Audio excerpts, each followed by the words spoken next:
Smash that like button, subscribe to the channel, and tell us in the comments, would you sell Noni Madueke to Arsenal for £50 million?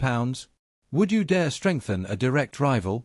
Or is this a masterclass in boardroom sorcery from Chelsea? Let's talk about it. Now, let's start with the obvious. This is the transfer I wouldn't make. And I'm not just saying that because I wear blue-tinted glasses and think the sun rises and sets on Cobham. I mean it tactically, strategically, and ideologically. Noni Madueke to Arsenal feels like one of those headlines you read twice just to check it wasn't an AI-generated transfer rumour from Football Manager 2027. But no. According to The Athletic, yes, The Athletic, the source everyone pretends to subscribe to but secretly shares logins, this deal is real. Very real. Arsenal and Madueke have already agreed personal terms. 5 years. Long-term commitment. The Gunners are willing to offer £40 million. Chelsea. They want £50 million. The reason? Simple. If Michael Olise costs £55 million, then surely Noni, with 2 functioning legs and a fanbase on TikTok, is worth no less. Now I'm not going to sit here and pretend that Noni Madueke is an untouchable, non-negotiable part of Chelsea's project. Let's be honest. He's not Cole Palmer. He's not Reece James. And he's certainly not someone the Stamford Bridge faithful would riot over if he were to leave. But what he is, and this is important, is a gamble. And if you're going to gamble, why do it with a direct rival? It seems the Arsenal recruitment team has fallen in love with Madueke's ability to beat a man, or 2, or 3, sometimes even himself. He dribbles like he's playing on roller skates, and when it works, it's electric. When it doesn't, well, let's just say the Emirates crowd better learn to enjoy turnovers. But let's not be cruel. There's genuine skill there. Madueke can cut inside, go outside, shift onto his left or right, and deliver a ball into the box. It might not always go where he intended, but it gets there. And that chaos, that unpredictability, is what Arsenal are apparently banking on. Which, again, is curious. Because if there's one thing Mikel Arteta's system doesn't love, it's unpredictability. Let's unpack that. Arsenal, under Arteta, are about structure, positional play, rigid lanes, repetition, precision. Every player has a place, and every movement is choreographed like a West End production of Pep Guardiola's gospel. It's why players like Saka and Martinelli thrive. They follow the script but add flair within its boundaries. Madueke. He burns the script and writes his own. In crayons. This isn't slander. It's just the truth.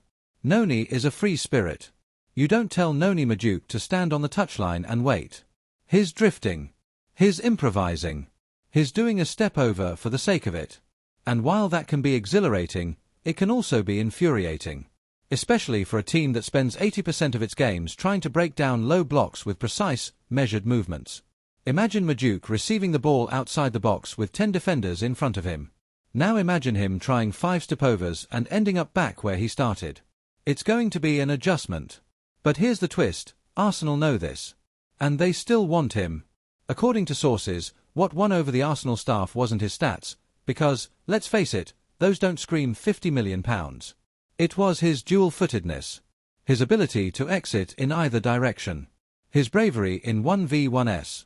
Essentially, he offers something different. He's not just a soccer backup, he's a wildcard. Someone who can change the pace of a game, especially from the bench. And in that sense, the move starts to make more sense. Sort of. Now, from Chelsea's perspective, this is where it gets interesting. First of all, if the board manages to get £50 million for a player who started less than half of our games, that's borderline daylight robbery. No disrespect to Noni, but we bought him for £30 million from PSV just 18 months ago. If he leaves for £50 million after an inconsistent spell of flashes and frustration, we're looking at one of the best pieces of business this summer. Especially when we've just signed Michael Olise, who essentially plays the same position, but better, more polished, and with far more consistency. There's a saying in football, don't strengthen your rivals. But there's also another, sell high, buy smarter. And in this case, if we're getting top dollar for a player that doesn't quite fit Maresca's meticulous, control-heavy system, then it's a no-brainer. Because let's be honest, Maresca wants precision. He wants players who move the ball, not the spotlight. And Madueke, for all his qualities, can often feel like a highlights reel in search of an actual game plan. Take the Club World Cup final against PSG, for instance. Madueke wasn't on the pitch. He wasn't even on the shortlist to come on. It was Palmer, it was Olise, it was Jackson, Sterling, Mudryk, players Maresca trusted in that high-stakes context. That says everything. But back to Arsenal. Their fans are split. Some are excited, finally, a proper right-wing alternative to Saka. Others are confused. If you're going to spend £40 to £50 million, why not go for a more finished product? A Michael Olise? A Nico Williams? A Pedro Neto?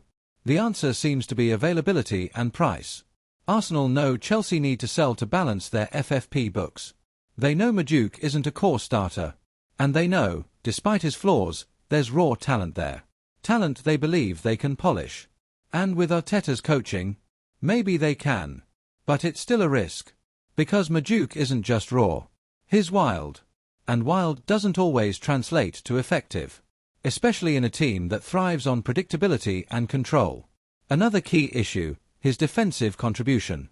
At Chelsea, one of the biggest complaints about Madueke, especially under Pochettino, was his pressing. Or lack thereof. He doesn't block passing lanes. He doesn't read triggers.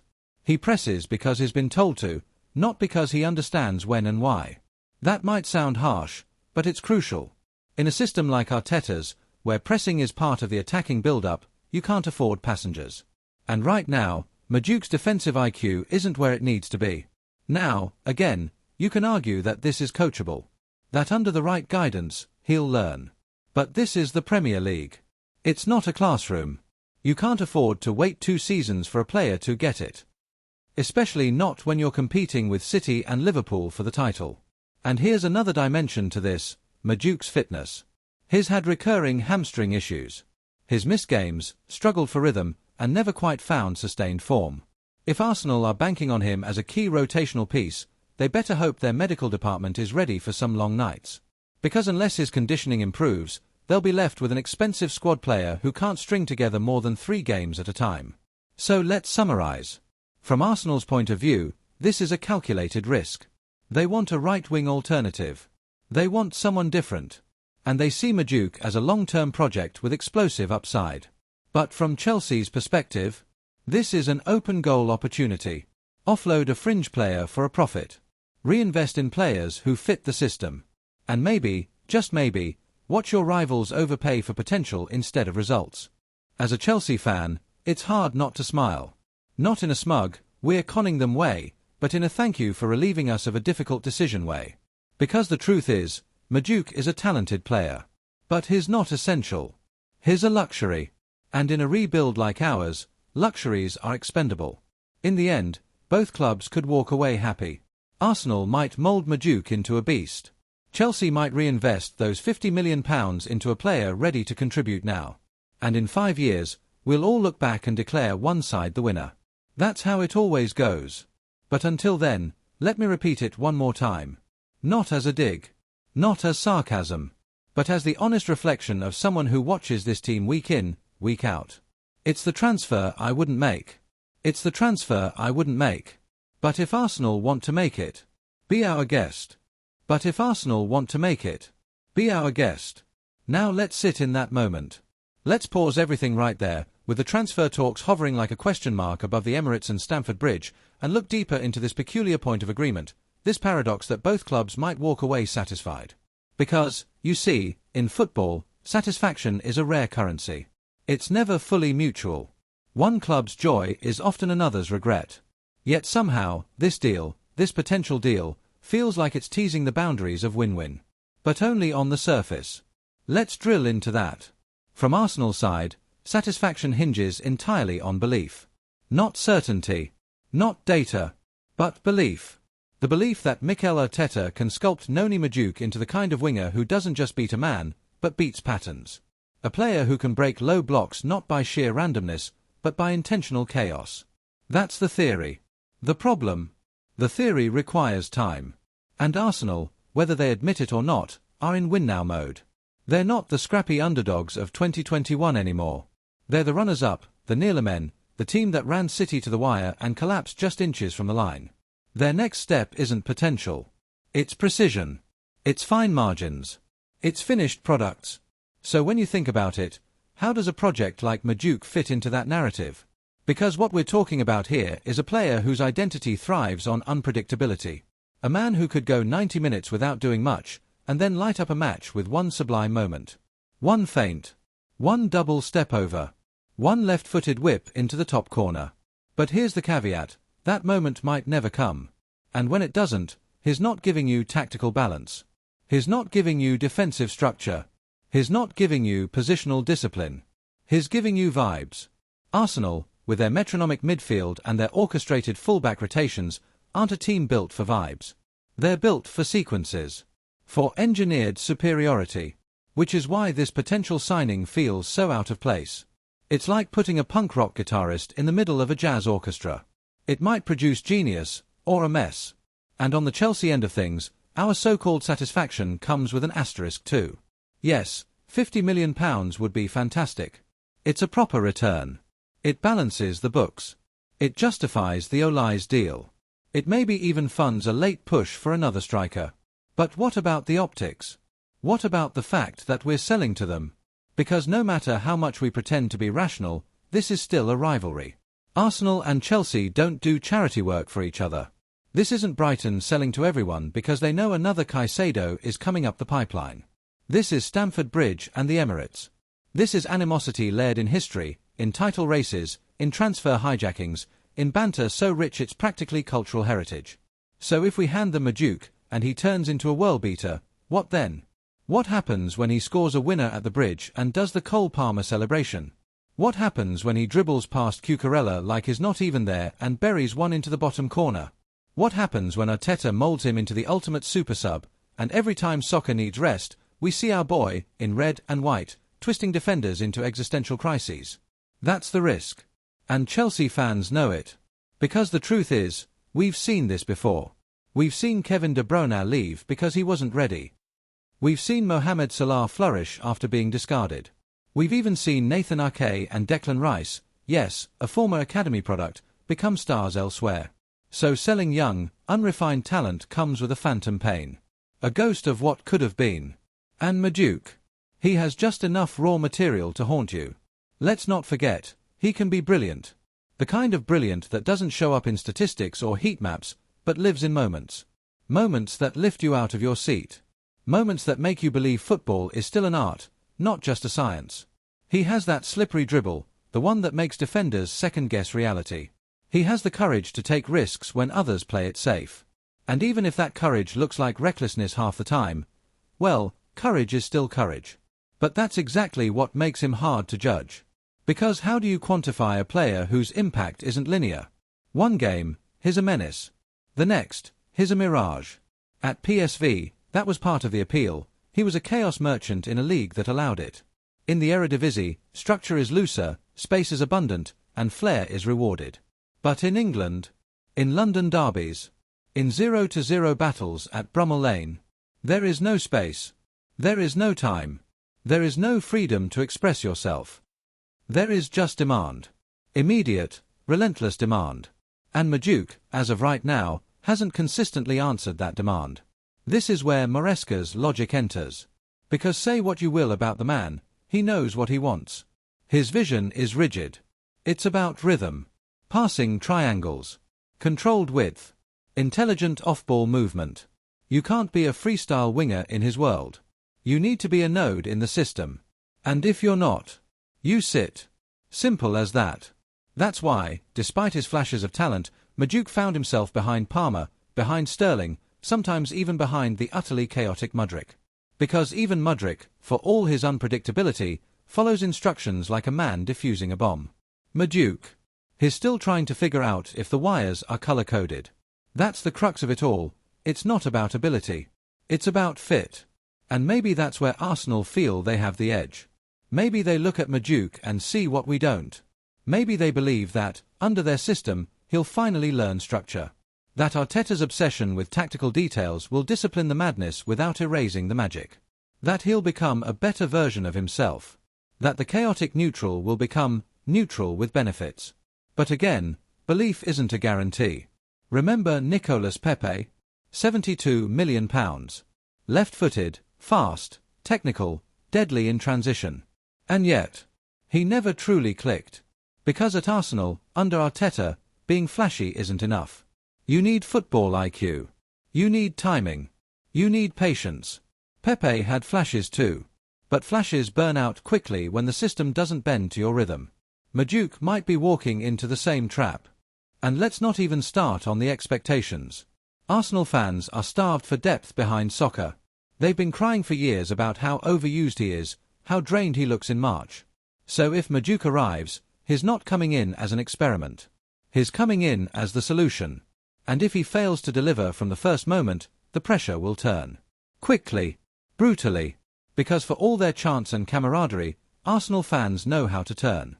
Ask Tavares. Ask Lokonga. Ask Pepe. The Emirates can be unforgiving when hype meets hesitation. So again, I circle back.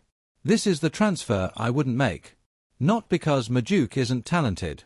He is. Not because he can't succeed. He might. But because the fit isn't natural. Because the system he's entering doesn't match the skill set he's offering. Because the price is high, the risk is higher, and the outcome is foggy. As a Chelsea fan, I'm skeptical. Not about losing Madueke, but about who we're selling him to. If he goes abroad, fine. If he joins a mid-table Premier League team, okay. But Arsenal? That's playing with fire. That's tempting fate. That's inviting regret. Still, if they want to roll the dice, let them roll it. We'll be watching. Closely. With popcorn. And maybe, just maybe, a cheeky grin. We'll be watching. Closely. With popcorn. And maybe, just maybe, a cheeky grin. Because that's what this deal really is, isn't it? A footballing gamble. A sort of high-stakes poker match between two clubs who think they know exactly what they're doing, but might end up realizing they've been bluffing all along. And sitting at the Chelsea table, you can't help but feel that this time, for once, we might actually be the ones dealing the better hand. But let's not get too comfortable. Because the truth is, there's something undeniably dangerous about selling unpredictability. Not just because of what it might become in someone else's hands, but because of how little we understand it ourselves. And that's the case with Madueke. You look at him and see a puzzle that no one has solved yet. Not Chelsea, not PSV, not even the England youth teams where he's dazzled in spurts. He's a player that gives you clues, flashes, previews of a final product that you never quite see, like one of those old video game demos that ends right when you start getting into it. So what do you do with a player like that? You either wait. Patiently. Painfully. Through the inconsistencies, the injuries, the half-step improvements that feel like whole seasons of frustration. Or you cash in, just before someone else solves the puzzle and reaps the rewards. And that's what this moment feels like for Chelsea. That moment of tension where the offer is on the table, the fan base is split, and the boardroom is running the numbers. The analytics team is probably crunching heat maps. The finance guys are salivating at the idea of a clean £20 million profit. And somewhere, in a quiet office at Cobham, Maresca is staring at a tactical board with Madueke's name on a magnet, dragging it from the right wing to the bench to the reserves, trying to see if there's really a future fit. Because it's not that Madueke is bad. Let's be very clear about that. This isn't a case of a flop being pushed out the door. This isn't Bakayoko 2.0. Madueke is good. Sometimes very good. Just not reliably good. And that distinction is everything when you're a club like Chelsea, trying to balance youth development with immediate expectations. Trying to rebuild with players who are not just talented, but teachable. Tactical. Plug and play. Madueke. He's not plug and play. He's spark and pray. Take his ball progression. The numbers actually paint a pretty intriguing picture. He's in the upper percentiles for successful take-ons, progressive carries, and even shot-creating actions per 90. But then you dig deeper and realize that a lot of those actions are chaotic. They're not part of a build-up. They're not from coordinated team play. They're individual bursts. Breakouts. One-man missions with little backup and even less end product. And yes, sometimes that's exactly what you need to break a low block. But it's also what drives managers mad. You know what managers love. Repetition. Predictability. The ability to say, when the ball goes here, you move there. Madueke doesn't move there. He moves wherever the inspiration takes him. Sometimes it works. Other times, he dribbles into a cul-de-sac and leaves the team exposed. And in Maresca's system, built around short passes, vertical triangles, and positional discipline, that is a problem. Now imagine the Arsenal side of that coin. They look at those same metrics and see untapped potential. A left-footed right winger with ambipedal tendencies, capable of breaking lines with the ball at his feet. A player who doesn't need an overlap to create danger. A player who, in a system that often gets bogged down in robotic patterns, could inject a much-needed jolt of improvisation. Arsenal fans know all too well how stale things can get when everything is scripted. That's why they fell in love with Martinelli, his chaos on grass. That's why even Trossard, with his weird but effective movements, found a niche. So maybe they think Madueke is the missing link. A disruptor. A second-wave attacker who doesn't just imitate Saka's role, but offers an entirely different threat. One who forces defenders to make decisions they don't want to make. One who can cut in and shoot, or go wide and cross. Even if neither foot is elite, both are functional enough to keep defenders guessing. But again, we must ask, at what cost? Because £50 million is not pocket change. Not even for a club with Champions League income. Not for a backup winger. Not when you still need midfield depth, another striker, possibly a left-footed centre-back. It's a luxury buy. And luxury buys are only justified when they bring guaranteed value, or at least the illusion of it. Right now, Madueke offers neither. And yes, he's young. Yes, he's moldable. But he's also injury-prone. Hamstrings, groin strains, muscle fatigue, it's not a one-off. It's a pattern. He missed significant stretches last season, just as he was starting to find form. You can't build rhythm on 5 appearances and 3 injuries. You can't build trust with a player who disappears when the tempo rises. And that's not even touching the psychological side. Because Madueke isn't short on confidence. If anything, he has too much. He celebrates nutmegs like they're goals. He talks like a man who's already made it. And while that swagger is sometimes charming, it can also rub people the wrong way, especially when it's not backed up with consistency. Will Arteta tolerate that? Will the dressing room embrace it? Will the fans have the patience? At Chelsea, he had room to grow. At Arsenal, he'll be expected to deliver. And yet, here we are, hovering in this moment of indecision, both clubs staring at the same player, seeing entirely different things. Chelsea see volatility. Arsenal see possibility. Chelsea see a financial opportunity. Arsenal see a tactical one. Chelsea see a fringe player. Arsenal see a future star. And both might be right. Or wrong. Or both. Because in football, perception is a strange thing. It warps reality. It colors decisions. It makes some transfers look like steals and others like scams. And for every Salah that got away, there's a Hudson-Odoi who never really left but still didn't arrive. That's what makes this so fascinating. Not the player himself, but what he represents. For Chelsea, Madueke represents a turning point. A shift toward more system-first thinking.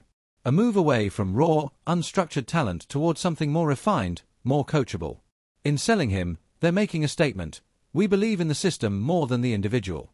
For Arsenal, Madueke represents the opposite. A willingness to inject wildness into their otherwise sterile attack. A recognition that sometimes, you need a little madness to make the method work. They're saying, we believe in our coach's ability to harness unpredictability. And right now, that belief is all either side has. No medical. No photos. No here we go. Just the stare down. A bit of flirting. A few phone calls. And, allegedly, a handshake agreement with the player himself. And from the Chelsea fan seat, me, right here, popcorn in hand, it's almost comical. Because we've been here before. Arsenal sniffing around our players. Sometimes we give them Peter Ek in his twilight. Sometimes we hijack their moves just for the chaos. Sometimes we both end up with drinkable wine from different bottles. But this feels like the first time we might be offloading potential trouble.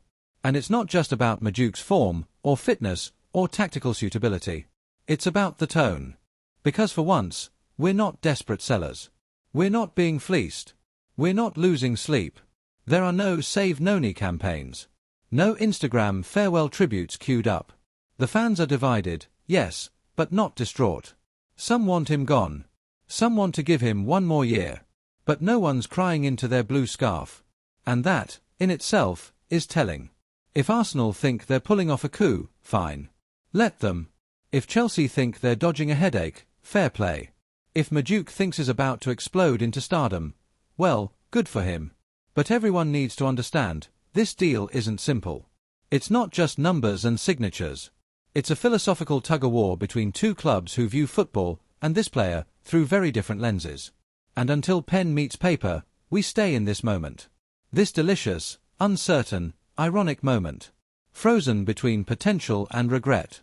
Between risk and reward. And I, for one, am enjoying every second of it. And I, for one, am enjoying every second of it. Because how often do you get to sit at this precipice of footballing absurdity, where one club's surplus becomes another club's solution, and no one quite knows whether we're watching a masterstroke or a mutually agreed miscalculation? There's something exquisitely English about it, polite, speculative chaos dressed up as strategy.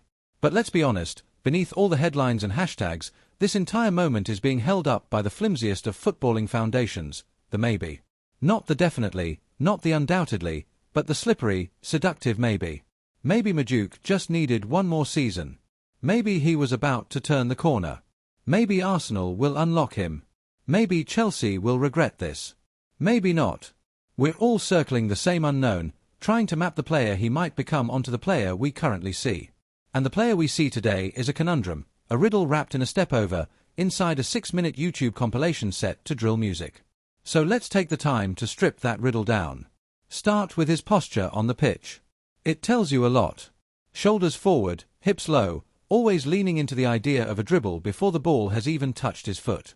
He plays like someone who believes every defender is beatable. It's charming. Delusional, sometimes. But charming. It's also predictable. Watch enough tape, and you start to see the pattern. Receive wide, touch inside, wind up the body for a left-footed shot, or a disguised right-footed cross. Repeat. He has variations, sure. But the foundation is comfort on the ball, not cleverness off it. And that's important.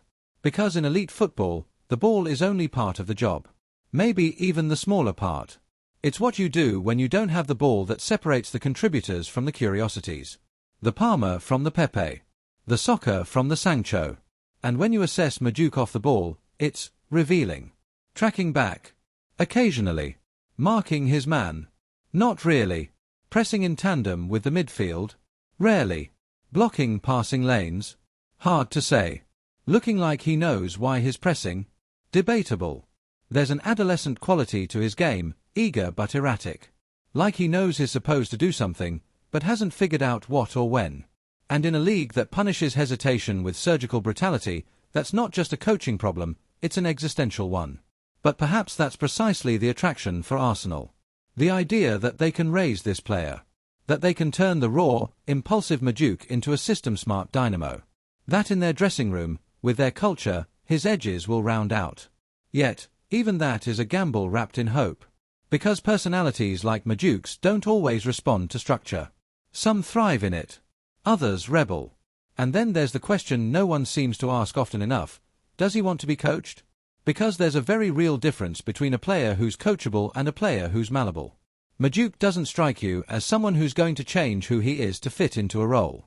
He's not an automaton. He's not a soldier. He's a soloist. A winger in the classic sense of the word. Someone who treats every possession like a personal audition. That sort of mindset. It can be gold dust or gunpowder. And while we're digging deep, let's not ignore the intangibles. The body language. The aura. These are things analytics can't chart but teammates and coaches feel. When Madueke loses the ball, does he sprint back or throw his arms in frustration? When he's not in the starting 11, does he sulk or train harder? Chelsea fans have seen both versions. So have coaches. There have been weeks where insiders raved about his professionalism. And others where, frankly, he disappeared, mentally, tactically, and emotionally. He's young, yes. But youth isn't a shield forever. Not in a club like Arsenal, where the standards are sky high and the dressing room has quietly morphed into one of the most serious in England. There's no space for coasting anymore. Look at the way Arteta handled Tierney. Aubameyang. Even Smith Rowe, a fan favourite with unquestionable talent, has been sidelined due to inconsistency and tactical mismatch. Arteta is not here for potential that doesn't conform. So if Madueke arrives and fails to integrate, fails to track, fails to press, fails to listen, there will be no sympathy clause. There will be no "he needs time" excuse. There will only be consequences. And from Chelsea's point of view, that's kind of poetic justice. Because in many ways, We're handing Arsenal a dilemma disguised as a solution. If he works, fair play. We tip our hat. But if he doesn't, well, then we've just sold our rivals a very expensive bench warmer. That's the tension holding this moment together. The delicious ambiguity. The fact that you can argue both sides and still not land on certainty. You could say Madueke will thrive under a structured coach like Arteta, someone who demands discipline and provides clarity. Or you could say that's exactly what will suffocate his game, that a player who thrives on chaos cannot be taught to colour inside the lines. You could argue that Chelsea are foolish to let go of such raw talent before it blooms. Or you could say we're wise to cash out before the bloom fades entirely. And while we chew over all of that, somewhere in London, Madueke is likely sitting in a restaurant, trying to act cool while glancing at his phone every 5 minutes, wondering which club's media team is about to call him first. Because he knows. He has to know. This is the moment. The big decision. Not just for the clubs, but for him. Because this transfer, if it happens, will define the next 3 years of his career. Maybe more. And for players like him, timing is everything. Move too soon and you're a flop. Wait too long and you're forgotten. Right now, Madueke exists in a liminal space. Still young enough to be called a prospect, but old enough that people are expecting the breakout to start already. There's only so long you can be one for the future before people start asking, how far into the future are we talking, exactly? He has to choose wisely. He has to be wise. And that's not always a given when you're 22 and being offered a long-term deal at a top Premier League club. That's the other part rarely discussed in transfer talk, the psychological shift. Going from being the kid with potential to the man with expectations. It's not just a change of shirt. It's a change of identity. At Chelsea, he's the wild card. The maybe. At Arsenal, he'd be the solution. The chosen one. That's pressure. That's real. And so the question is, can he handle that? Because you can't dribble pressure. You can't step over your way out of scrutiny. The fans will demand consistency. The manager will demand obedience. The system will demand adaptation. And if he doesn't deliver, he'll find himself where many before him have ended up, on loan at Galatasaray, wondering what went wrong. So as Chelsea fans, we wait. Not nervously, not fearfully, but curiously. We wonder what version of Madueke Arsenal think they're buying. We wonder what version he thinks he is. We wonder if those two versions actually match. Because if they don't, well, we might just have sold a very shiny illusion for £50 million. And if they do match, then we live with it. We applaud the lad. We say, fair play, Noni. And we enjoy our Michael Oli's masterclass on the other wing. Because that's football. Sometimes you sell De Bruyne. Sometimes you sell Drinkwater. The trick is knowing the difference. Right now, Madueke exists somewhere between those two poles.